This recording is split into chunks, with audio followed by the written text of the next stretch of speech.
자, 오늘 하나님 주시는 말씀 우리 같이 보겠습니다. 마태복음 4장 5절부터 7절까지의 말씀입니다. 마태복음 4장 5절부터 7절까지 말씀인데요. 제가 5절, 여러분이 6절, 그리고 7절은 우리 같이 보시도록 하겠습니다. 이에 마귀가 예수를 거룩한 성으로 데려다가 성전 꼭대기에 세우고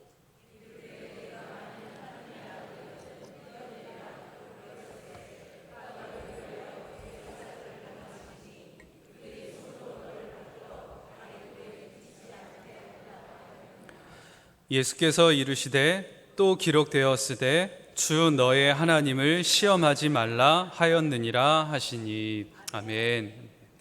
오늘은 예수님께서 받으셨던 두 번째 시험 그 내용으로 우리가 같이 또 은혜를 나누려고 합니다. 스티브 잡스가 어린 시절에 라이프지에 실린 사진 하나를 보고 충격을 받았습니다. 기아에 시달리고 있는 그 어린아이의 사진이었는데, 그래서 이 잡스가 이 잡지를 들고 목사님에게 찾아갔습니다. 그리고 그 목사님에게 이렇게 질문을 했습니다. 만약 제가 손가락 하나를 들어 올린다면 하나님은 제가 손가락을 들어 올리기 전에 어느 손가락을 들어 올리실지 하나님은 알고 계신가요? 그러니까 목사님께서 그럼 당연히 하나님은 다 아시지. 그러니까 또 이렇게 물어봤답니다. 그렇다면 이 사진 속에 있는 아이들도 하나님은 다 알고 계신가요? 그러자 목사님이 또 이렇게 대답을 하셨습니다. 물론이지. 하나님은 모든 것을 다 아시고 기아에 허덕이는 이 아이들에 대해서도 일어날 그 문제들도 하나님은 다 알고 계신단다. 스티브 잡스는 바로 이 대답을 듣고 바로 교회를 떠났다고 합니다. 하나님께서 계시다면 어떻게 이런 일이 있을 수 있겠냐, 하나님을 의심하고 결국 하나님을 떠났다라고 하는 이야기이죠. 근데 하나님을 믿고 신앙생활하는 우리 안에서도 이와 비슷한 의심과 의구심이 우리 안에 있습니다. 그리스도인으로 어떻게 이 땅을 살아가야 할까? 근데 우리의 실상을 돌아보면 명쾌한 해답보다는 의구심 투성이에요. 진짜 맞을까? 자꾸 의심하게 되고 두려움이 밀려옵니다. 정말 하나님 계실까? 기도하면 하나님 들어주실까? 하나님이 계시다면 왜 이런 일이 내게 생기는 걸까? 가족이 심각한 병에 걸리고 직장을 잃어서 재정난에 허덕이게 되고 원치 않는 사고들이 일어나면서 정말 내 삶은 왜 이렇게 나락으로 떨어지는 걸까? 하나님은 정말 나를 사랑하시는 거 맞나? 이런 의심들, 하나님이 신뢰되지 않는 그런 현실들이 내 안에 자꾸 찾아오는 거죠. 이 땅에서 하나님 나라를 살게 해주시겠다고, 그 하나님 나라를 우리에게 허락하셨다고 하는데 이게 진짜 하나님 나라 맞나? 이게 천국인 건가? 그런 의심이 들 때도 있습니다. 그래서 마치 하나님께서 숨어 계신 것처럼 그렇게 느껴질 때가 있는 것이죠. 근데 마귀도 이런 의구심을 알고 있습니다. 그래서 우리의 심령 안에 파고 들어와서 그 의구심을 가지고 우리의 마음을 충동질을 하는 겁니다. 우리에게 자꾸 그 마음을 심어줍니다. 거봐, 하나님 계시다면 어떻게 이러겠냐? 하나님 정말 계시는 거 맞아? 그럼 한번 좀 보여줘봐. 하나님 좀 증명해봐. 이렇게 우리의 마음을 충동질하는 겁니다. 눈에 보이는 것으로 우리의 신앙을, 또 하나님의 살아계심을 보여보라고 그렇게 하는 거죠. 예수님께 찾아온 이 두 번째 시험이 바로 이런 시험이었습니다. 마귀가 예수님에게 찾아와서 이야기를 하는 거예요. 6절 말씀에 보니까 내가 만일 하나님의 아들이거든 뛰어내리라. 기록되었으되 그가 너를 위하여 그의 사자들을 명하시리니 그들이 손으로 너를 받들어 발이 돌에 부딪히지 않게 하리로다 하였느니라. 마귀가 예수님을 거룩한 성전의 꼭대기로 데려간 겁니다. 그리고 뛰어내려 보라는 거예요. 네가 만약에 하나님의 아들이면 천사가 와서 너를 받쳐줄 거고, 네가 하나님의 아들이면 너는 떨어져서 다리가 부러지든지 다치지 않겠냐. 그 기적을 보여보면서 한번 증명해 보라는 거예요. 하나님이 살아계신지, 네가 정말 하나님의 아들인지 이 기적을 통해서 한번 보여봐. 하나님이 계시다면 이런 일이 있지 않겠냐, 보여보라는 것이죠. 근데 예수님께서는 이런 사단의 유혹 앞에 아주 단호하게 이야기하십니다. 뭐라고 말씀하시냐? 7절에 보니까 주 너의 하나님을 시험하지 말라. 시험하지 말라. 단호하게 탁 잘라버리십니다. 하나님 그렇게 시험하지 말라는 거죠. 그럼 도대체 여기서 왜 하나님을 시험한다라고 이렇게 예수님이 표현을 하셨을까요? 그냥 하신 말씀이 아니었습니다. 이스라엘 백성들이 광야를 지날 때였습니다. 광야를 지나다 보니 마실 물이 없었죠. 그러자 이스라엘 백성들 안에 불평과 원망이 일어나기 시작했습니다. 그 모습을 성경에서는 어떻게 기록하느냐? 출애굽기 17장 3절에 이렇게 기록되어 있습니다. 거기서 백성이 목이 말라 물을 찾으매 그들이 모세에게 대하여 원망하여 이르되 당신이 어찌하여 우리를 애굽에서 인도해 내어서 우리와 우리 자녀와 우리 가축이 목말라 죽게 하느냐. 이렇게 원망을 한 것입니다. 모세를 향한 원망이기도 하지만 이것은 하나님을 향한 원망이기도 했습니다. 왜 우리를 애굽에서 건져냈냐? 차라리 데려오지 않았으면 이런 고생이나 하지 않았을 것을 왜 굳이 데려와서 이 고생시키고 우리를 다 죽이려고 하느냐? 아주 지독한 불신앙이 그 안에 묻어있는 원망이었습니다. 목마름이 결국 불신, 의심으로 이어지고 있는 모습이었던 것입니다. 그런 모습을 두고 성경에서는 또 어떻게 이야기하냐면 7절에 이렇게 이야기합니다. 그가 그곳 이름을 마사 또는 무리바라 불렀으니 이는 이스라엘 자손이 다투었으며 또는 그들이 여호와를 시험하여 이르기를 여호와께서 우리 중에 계신가 안 계신가 하였음이더라 라고 말씀합니다. 하나님을 시험했다는 거예요. 어떻게 시험했냐면 이스라엘 백성들이 마실 물을 가지고 하나님을 시험했다는 겁니다. 마실 물이 있으면 하나님이 계신 거고 마실 물이 없으면 하나님이 계시지 않는다고 의심했다는 거예요. 불신앙이 그 안에 깔려있는 의심, 이게 바로 시험이었다는 것입니다. 그러니까 하나님을 시험한다, 이 말은 무슨 말이냐? 자기가 원하는 대로 이루어지면 하나님은 계신 거고 자기가 원하는 대로 되지 않으면 하나님은 안 계신다라고 불신한다는 것입니다. 이게 바로 사탄의 시험이었다는 것이죠. 뛰어내려 봐. 다리가 부러지지 않으면 하나님은 살아계신 거고 너의 다리가 부러지면 하나님은 안 계신 거 아니겠냐? 기적을 통해서 한번 증명해 봐라. 그렇게 이야기를 하고 있는 것입니다. 사단이 또 우리에게 다가와서 똑같이 우리의 마음을 충동질하는 거예요. 눈에 보이는 것을 통해서 네가 원하는 게 이루어지면 하나님은 살아계신 거고 원하는 대로 되지 않으면 하나님은 안 계신 거야. 그것을 가지고 판단하고 하나님을 증명해 봐라. 그렇게 충동질하는 거죠. 그거에 속아서 우리는 나도 모르는 사이에 하나님을 그렇게 증명하려고 합니다. 그렇게 하나님을 믿으려고 하는 모습이 우리 안에 있어요. 내가 원하는 게 이루어지면 하나님은 계신 거고 내가 원하는 게 이루어지지 않으면 내 뜻대로 되지 않으면 하나님을 의심하고 하나님이 정말 나 사랑하시나? 이렇게 불신할 때가 있다라고 하는 거죠. 하나님은 그런 분이 아니시다라고 오늘 말씀 속에서 우리에게 알려주고 있는 것입니다. 제자 훈련을 할 때였는데 한 반원 한 분이 간증을 해 주셨습니다. 어릴 때 교회를 다녔는데 집이 어렵다 보니까 헌금할 형편이 되지 않았다는 거예요. 교회 학교에서 예배를 하는데 헌금하지 않는 아이는 그 자리에서 다 일어나라고 하는 것이었습니다. 그리고 헌금하지 않은 아이들을 면박을 주더라는 거예요.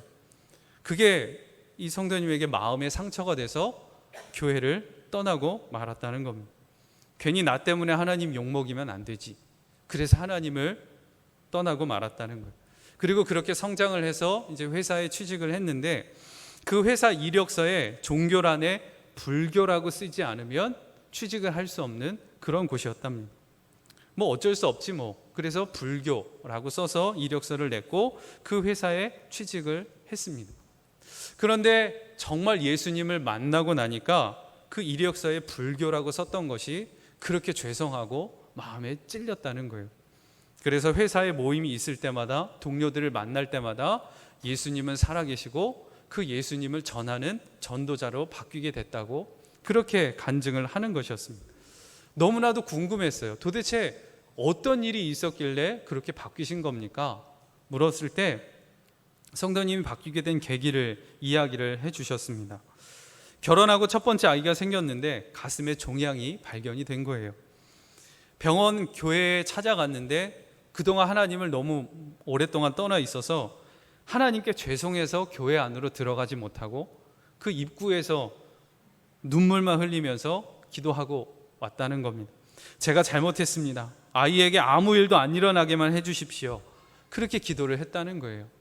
근데 하나님께서 정말 감사하게도 음성 판정이 나고 그냥 종양만 제거하는 그런 수술을 통해서 아이가 나음을 받았다는 겁니다. 근데 그 이후에 하나님을 찾았느냐?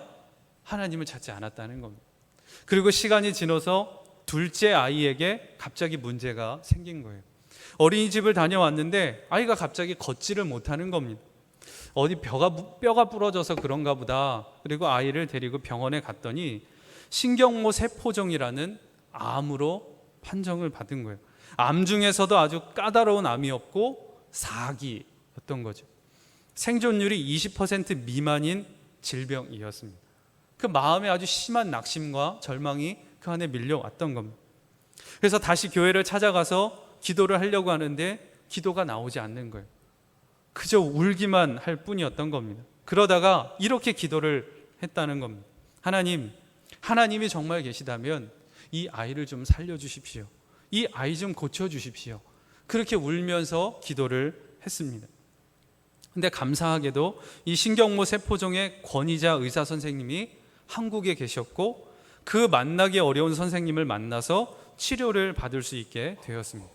그리고 아이의 치료 속도도 굉장히 빨랐고 항암 치료를 하면 구토를 해서 식사를 못 하는데 이상하게도 이 아이는 밥도 잘 먹고 살도 찌고 얼굴 색도 아주 좋아지게 된 겁니다. 그래서 아이가 치료를 하게 되는 이 모습을 보니까 하나님을 점점 더 의지하게 되고 기도의 자리로 더 나올 수 있게 되었습니다. 그래서 암 사기면 세포 이식 수술을 2번이나 받아야 하는데도 수술을 하지 않을 수 있게끔 됐다는 겁니다. 하나님께서 아들을 지켜주신다는 게 점점 믿어졌고 그래서 모든 항암 치료를 다 마치고 지금은 관찰 치료만 남았습니다.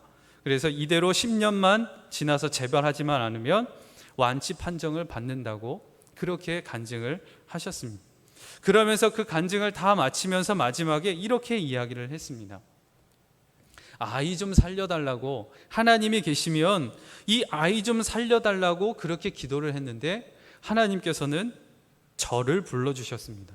아이를 위해 기도했는데 저를 만나주셨고 이제는 주님을 부끄러워하지 않는 삶으로 변화시켜 주셨습니다. 그래서 저는 이 아이를 볼 때마다 하나님이 살아계시다라고 하는 것을 보게 되었습니다. 이렇게 간증을 하시는 것이었어요. 그리고 그 간증을 다 마쳤는데 그 제자 훈련 안에 고등학교 때부터 친구였던 반원이 있었는데 그분이 옆에서 이렇게 이야기를 하는 것이었어요. 목사님, 사실 이 친구가 일하는 데가 어딘지 아세요? 태국 대사관이에요. 이렇게 이야기를 하는 것이었습니다. 당연히 불교일 수밖에 없는 그곳에서 예수님을 전하는 증거자로 바뀌게 됐다는 거예요. 처음에는 하나님이 계시다면 아이 좀 살려주십시오. 이렇게 기도를 했더니 하나님은 그것이 아니라 하나님 자신을 보여주시는 것이었습니다.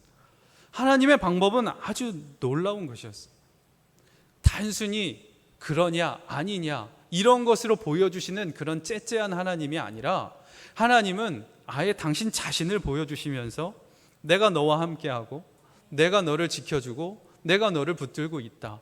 의심하지 말라. 하나님은 그렇게 말씀을 하시는 것이죠. 정말 말씀을 보고 우리에게 다가오시는 주님을 보면 하나님은 우리가 그렇게 시험할 수 있는 그런 분이 아니신 것이죠. 아니 그렇게 감히 시험조차 의심조차 할 수 있는 분이 아니시라는 거예요. 그래서 예수님께서는 마귀의 이 시험 앞에서 단호하게 이야기하셨던 겁니다. 주 너의 하나님을 시험하지 말라. 하나님은 태초부터 계셨던 분이십니다. 태초부터 계셨고 지금도 계시고 앞으로 영원까지 계실 분이 하나님이신데 누가 하나님이 계시다 안 계시다 이렇게 의심할 수 있겠느냐 말입니다. 그래서 예수님께서는 이 마귀의 시험 앞에서 그렇게 하나님을 의심하고 증명하려고 하는 것 하지 마라. 단호하게 잘라내셨던 것이죠. 그리고 예수님께서는 당신의 몸으로 보여주셨습니다. 당신이 이 땅에 사시는 동안 하나님은 그렇게 증명될 수 있는 분이 아니시라는 것을 우리에게 분명하게 보여주셨습니다. 예수님께서 보여주신 그 방법은 기적의 방법이 아니었습니다. 요한복음 15장 5절에 우리에게 이렇게 말씀하십니다. 나는 포도나무요 너희는 가지라. 그가 내 안에 내가 그 안에 거하면 사람이 열매를 많이 맺나니 나를 떠나서는 너희가 아무것도 할 수 없습니다. 예수님께서 하나님을 보여주시는 그 증명은요, 기적이 아니라 연합이었습니다. 주님과의 연합, 이것을 통해서 하나님의 살아계심을 보여주고 우리가 알 수 있는 것이라고 우리에게 말씀해 주시는 거죠. 하나님 나라의 그 사는 기쁨도, 그것을 누리게 해주는 증명도 주님과의 연합이다라고 하는 것을 알려주시는 겁니다. 그러니 하나님은 눈에 보이는 것에 따라 증명되시는 그런 분이 아니라 내 안에 나와 함께 숨쉬며 나와 함께 모든 발걸음을 내디디면서 나를 통해 맺으시는 그 열매를 통해서 하나님이시구나, 이것을 우리가 알 수 있게 해 주신다는 겁니다. 매 순간 내 안에서 나를 통해 예수님이 드러나고 내 안에 그리스도께서 더 그리스도 되심을 증명하고 그것을 통해 살아가면서 하나님이 정말 나와 함께 하시고 내 삶의 모든 것을 이루어 가시는 분이 주님이시구나, 주님은 정말 살아계신 분이시구나, 그것을 우리는 알고 그것을 통해 하나님 나라의 삶을 살아갈 수 있게 된다는 것이죠. 그러니 환경과 여건을 뛰어넘어서 함께 하시는 그 주님을 신뢰하고 그 주님을 바라보면서 살아계신 주님이신 것을 우리가 알 수 있게 된다는 것입니다. 성경에서 그것을 우리에게 계속해서 보여주고 있습니다. 여러분도 다 아시겠지만 다니엘의 세 친구 사드락과 메삭과 아벳느고의 이야기가 또 그 한 부분이기도 합니다. 금신상 앞에서 절하지 않으면 죽임을 당할 수밖에 없는 그런 형편이었습니다. 하나님께서 지켜주신다면 위기를 모면할 것이고, 하나님이 지켜주시지 않으면, 하나님이 안 계시다면 죽임을 당할 것이다, 이런 생각 앞에 설 수도 있는 형편이었죠. 그런데 이들의 믿음은 그렇지 않았습니다. 달랐습니다. 다니엘서 3장 17절 18절에 이렇게 기록되어 있어요. 왕이여, 우리가 섬기는 하나님이 계시다면 우리를 맹렬히 타는 풀무불 가운데에서 능히 건져내시겠고 왕의 손에서도 건져내시리이다. 그렇게 하지 아니하실지라도 왕이여, 우리가 왕의 신들을 섬기지도 아니하고 왕이 세우신 금상에게 절하지도 아니할 줄을 아옵소서. 다른 거죠. 하나님이 살아계시다면 여기서 나를 건져내 주실 거고, 하나님이 살아계시지 않는다면 여기서 죽게 하실 것이다. 환경의 변화나 나타나는 모습을 가지고 하나님을 판단한 것이 아니었습니다.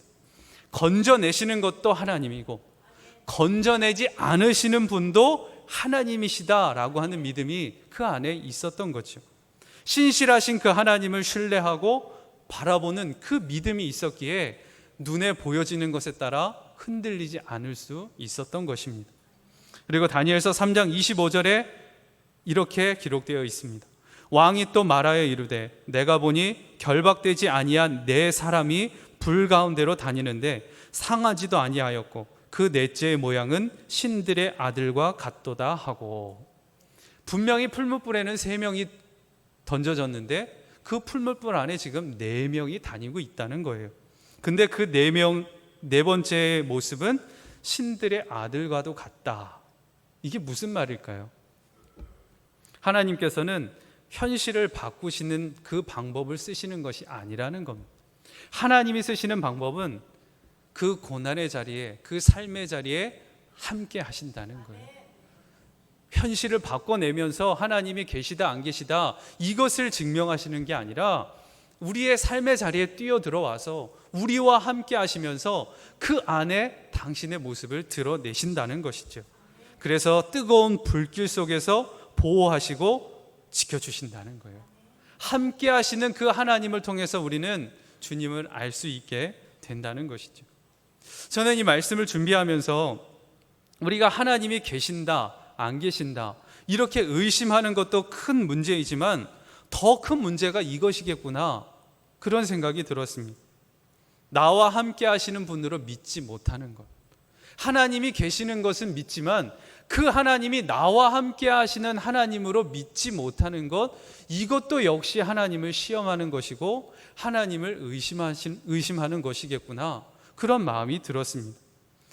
교회 가면 주님이 계시는 것 같고 교회 밖을 나오면 주님이 안 계신 것처럼 살아가는 것, 이것도 하나님을 시험하는 모습 중에 하나겠구나, 그런 마음이 제 안에 들었습니다. 유진 피터스는 이런 모습을 두고 일상 부활을 살다라는 책에서 이렇게 꼬집고 있습니다. 마귀가 거둘 수 있는 최고의 성과는 바로 그리스도인들로 하여금 스스로를 평신도라고 생각하게 만드는 것이다. 자기 스스로 나는 평신도인데 뭐, 나는 아니야, 괜찮아, 자기 스스로 마음을 내려놓고 주님과 동행하는 삶, 주님을 바라보는 그 삶에 대해서 마음을 내려놓게 만드는, 이것이 더 큰 문제다라고 이야기를 하는 것이죠. 신앙 따로 생활 따로 그렇게 살아가는 모습이라는 거예요. 적당히 교회 생활하면서 미지근한 열정만 남아버렸습니다. 경건의 모습은 사라지고 경건의 말만 남아버린 그런 모습으로 살아가고 있는 것이죠. 하나님 계시는 것은 믿는데 그 하나님이 지금 나와 함께 하시는 것은 잘 모르겠어. 진짜 하나님이 살아계신 거 맞나? 나와 함께 하시는 거 맞나? 그것을 의식하지 못하고 살아가는 이 모습, 이것도 하나님을 시험하고 하나님을 의심하는 모습 중에 하나다라고 하는 것이죠. 왜 그러냐? 예수님께서는 우리에게 분명히 말씀해 주셨습니다. 내가 너와 함께 하겠다, 영원히 함께 하겠다 말씀하셨습니다. 마태복음 28장 20절입니다. 볼지어다 내가 세상 끝날까지 너희와 항상 함께 있으리라 하시니라. 우리가 가정에 있으나 일터에 있으나 학교에 있으나 내가 선 모든 곳에서 주님은 나와 함께 하시겠다고 약속해 주셨습니다. 그런데 그 주님을 의식하지 못하고 나와 함께 하시는 분이 아닌 것으로 여기며 살아간다면 그것은 주님을 무시하며 살아가는 거죠. 주님을 시험하며 사는 그런 삶인 것이죠. 그러니 우리는 주님을 의식하고 그 주님 안에 거하는 삶으로 나아가야 하는 것입니다. 우리 교회에서 예수동행 일기를 쓰자고 하는 이유도 바로 여기에 있는 것이죠. 하나님 시험하지 말자는 거예요. 주님이 나와 함께 하시는 주님이신 것을 우리가 믿고 그 주님이 내 안에 어떻게 역사하시는지를 한번 써보면서 그 주님의 살아계심을 우리가 누리며 나아가자는 거죠. 내 생각과 마음을 주님께 고정하고 주님이 내게 주시는 마음을 품고 순종하면서 나를 통해 역사하시는 주님을 맛보자는 거죠. 그래서 내 삶에 이루시는 그 열매가 얼마나 풍성한지, 그 삶을 통해 주님이 이루시는 그 놀라운 역사가 얼마나 큰지를 한번 써보면서 나아가자는 겁니다.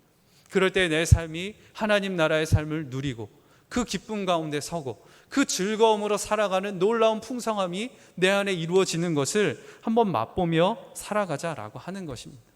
그렇게 주님이 나와 함께 하시는 것이 누려지고 주님이 지금 내 삶 속에 함께 하고 계신다는 게 믿어지면 우리는 두렵지 않습니다. 이 세상을 넉넉히 이겨나갈 수 있는 것이죠. 환경과 여건이 어떠하든지 우리는 이 땅에서 하나님 나라를 사는 기쁨으로 살아갈 수 있는 것입니다.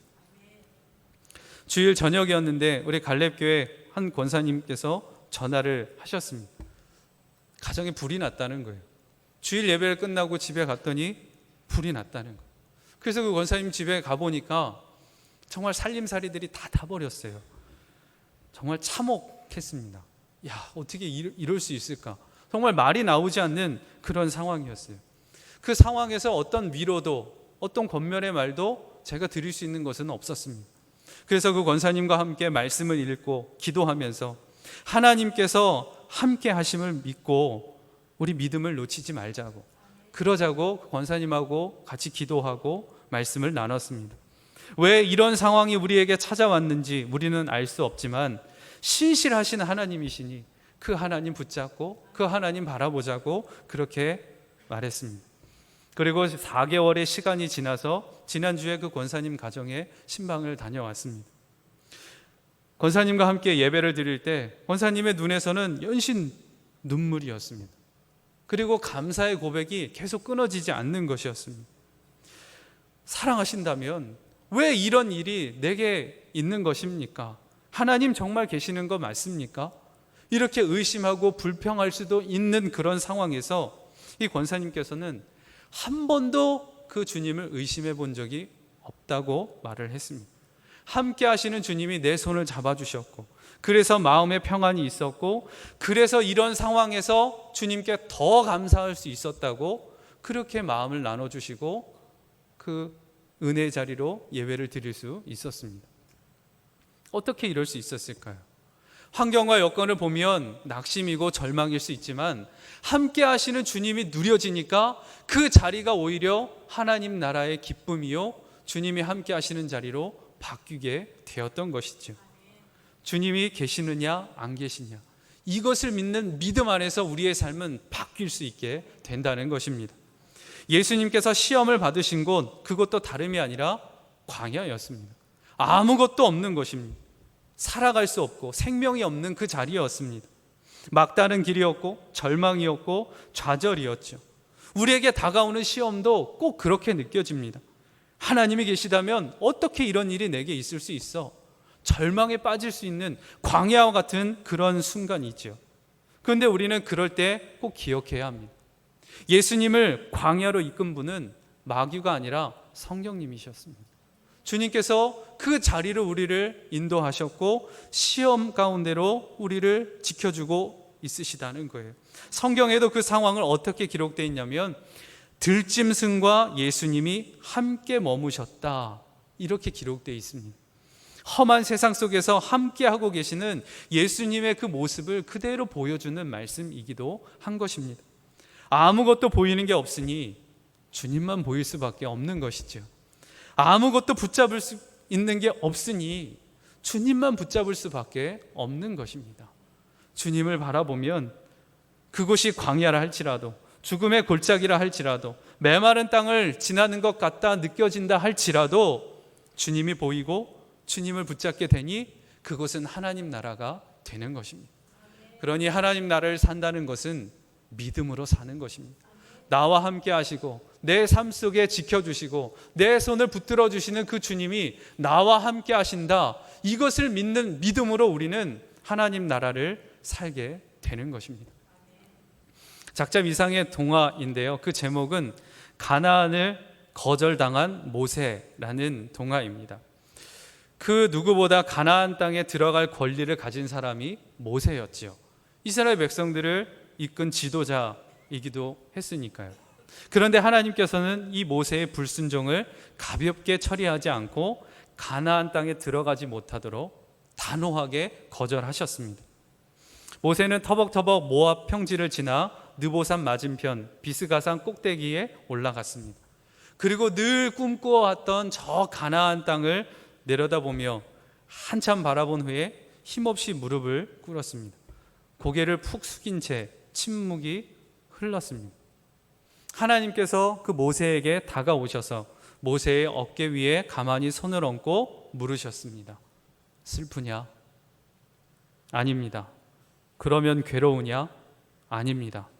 그러면 서러우냐? 아닙니다. 그러면 분하냐? 아닙니다. 가나안 땅으로 인도하겠다고 말한 내가 너에게 약속을 어겼다고 생각하냐? 고개를 숙인 채 모세가 한참 동안 있다가 하나님께 대답을 했습니다. 아닙니다. 그러면 왜 그렇게 엎드려 있느냐? 그랬더니 모세가 이렇게 대답을 했습니다. 너무 행복해서입니다. 하나님도 깜짝 놀라셨어요. 아니, 행복하다니 그게 무슨 말이냐? 그랬더니 모세가 이렇게 대답을 했습니다. 광야에서 하나님과 함께 했던 순간순간들이 제게는 가나안이었습니다. 저 가나안 땅에 들어가야만 가나안 땅이 아닌 것이죠.